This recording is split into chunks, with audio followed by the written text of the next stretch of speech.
दोस्तों, एक समय की बात है। जंगलों के बीच एक छोटा सा गांव स्थित था। गांव के लोग बड़े धार्मिक प्रवृत्ति के थे। उनका पूजा पाठ में अटूट विश्वास था। वैसे तो गांव में उन्होंने कई मंदिर बनवा रखे थे, लेकिन उन्होंने जंगल में भी एक मंदिर बनवाने का निर्णय लिया। जल्दी ही जंगल में मंदिर बनाने का काम शुरू हो गया।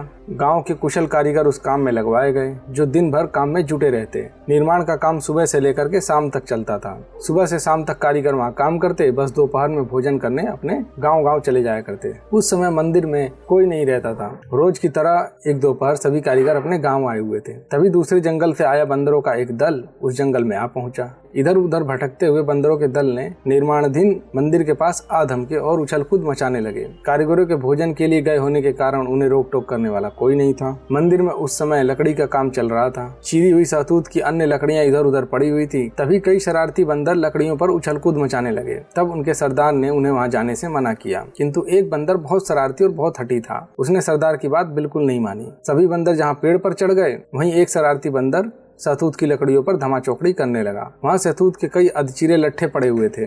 उन अधचीरों लट्ठों के बीच में कील फंसी हुई थी। कारीगर भोजन के लिए जाने से पहले लट्ठों में कील फंसा करके जाते थे, ताकि उन्हें आने के बाद आरी घुसाने में सुविधा हो। शरारती बंदर की नजर एक अधचीरे सहतूत के बीच फंसे कील पर पड़ी और वो उसे ध्यान से देखने लगा। वो बहुत खुरापाती दिमाग का बंदर था। सोचने लगा कि यदि मैं इस कील को यहाँ से बाहर निकाल दूं तो क्या होगा। फिर उसने देर नहीं लगाई और अधचीरे सहतूत के ऊपर बैठकर कील पर अपनी जोर आजमाइश करने लगा। बंदरों के सरदार ने जब उसे ऐसा करते देखा तो उसे रोका और चेतावनी देकर अपने पास बुलाने का प्रयास किया, किंतु बंदर बहुत हठी और जिद्दी किस्म का बंदर था। वह दम लगाकर कील को खींचने लगा, किंतु कील नहीं निकली। बंदर भी हार मारने वालों में से नहीं था।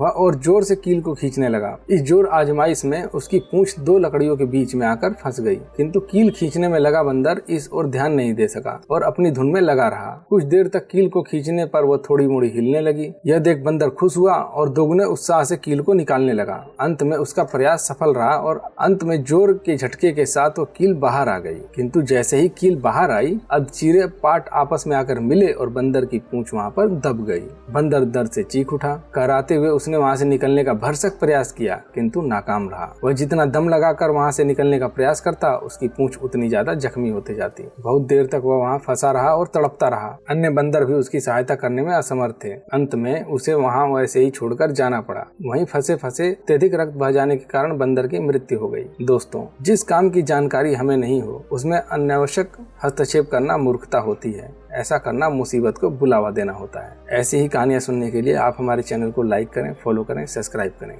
धन्यवाद दोस्तों।